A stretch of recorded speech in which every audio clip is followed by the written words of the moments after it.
Hürmetli vatandaş emleksiğimizin devamını davamlaştırırız. Aung San Suu Kyi'nin Cumhur'u ziyaret keliş sırlık.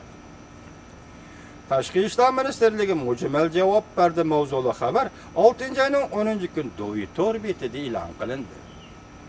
Xabar mundaq boshlandi.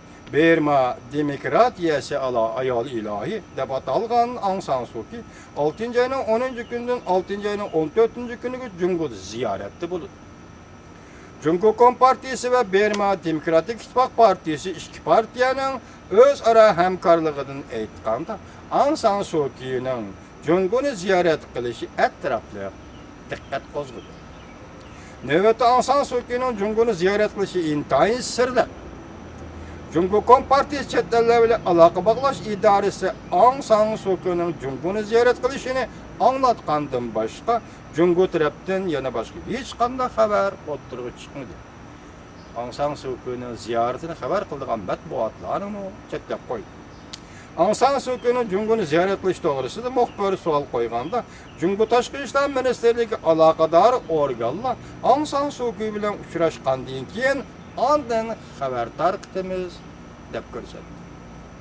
6 ayning 10 kun Tashqi ishlar ministrligining muxbirlarni kutib olish yig'inida Aung San Suu Kyi'ning Cumhur'u ziyorat qilishi vaqt jadvalini tushuntirib qo'ya olamsiz deb savol qo'yilganda bayonotchi Hongli Efendi Aung San Suu Kyi xonimning vakillar umigini boshlab Cumhur'u ziyorat qilish ahvoli to'g'risida Aung San Suu Kyi xonim bilan aloqador taraflar uchrashgandan keyin xabar tarqatamiz deb javob berdi. Cumhur ağrıdı Xinhuaşa'nın 6. günü saat 9:45 ötkende Burma payitaxtı Yangon'dan tarqatgan xabarda Aung San Suu Kyi Cumhur'a uçadigan aeroplanı chiqdi deb xabar qildi. Amerika Birleşmiş Kralliyati o'xshash bir vaqtda xabar tarqatib, Aung San Suu Kyi'ning Yangon xalqaro aerodromida qizg'in qarshi olgan ko'rinishini ko'rsatdi.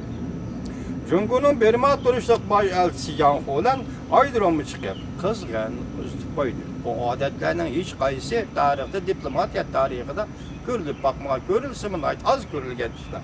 Bosh elchining uzatib qo'yishi. Aung San Suu Kyi Cumhur'a ziyorat keldi. Cumhur'da aloqador taraflar xabarda qamal qildi mavzuli xabar 6 ayning 10 kuni Amerika ovozining Xitoy tili programmasida e'lon qilindi. Aung San Suu Kyi'ning Reis Xi Jinping bilan ko'rishganligini faraz qilindi. Qattiq kontrol qilingan Cumhur matbuotlari ziyorat qilish vaqtini xabar qilgandan boshqa Aung San Suu Kyi'ning ziyorat to'g'risida hech qanday xabar oshkorlanmadi. Reis Xi Jinping Beijingda Aung San Suu Kyi bilan ko'rishdi mavzuli xabar 6 ayning 11 kuni BBC'ning Xitoy tili programmasida e'lon qilindi.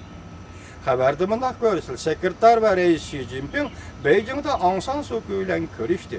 Xinhua agentliği bu to'g'rida xabar tarqatdi. Lekin suhbatning mazmuni oshkorlanmadi.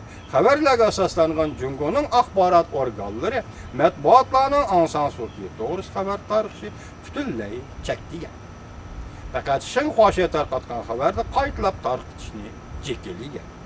O'xshash bir kuni Cumhur Tashqi ishlar ministrligining bayonotchisi Hongli muxbirlarni kutib olish yig'inida Aung San Suu Kyi xonim bu qatim ziyorat orqali ikki partiya o'rtasidagi munosabatni yaxshilashda Aung San Suu Kyi'ning Demokratik İttifak Partiyasidan Cumhur Kompartiyasining munosabatini chuqurlashtirdik dedi. Xalqaro demokratiya kengashini qabul qilish Cumhur rahbarining tunji qatimda ishidi.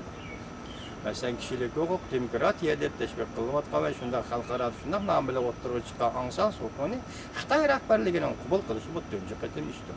Biroq Reis Xi Jinping hozir qabul qildi. Asli plan bo'yicha Li Keqiangni qabul qilmoqchi. Hozir Li Keqiang Aung San Suu Kyi'ni qabul qilmay, alamda qilmam bu ikkinchi gap bo'lib, Li Keqiang o'zi bir ma'no Aung San Suu Kyi'ni ziyorat qildigan bu.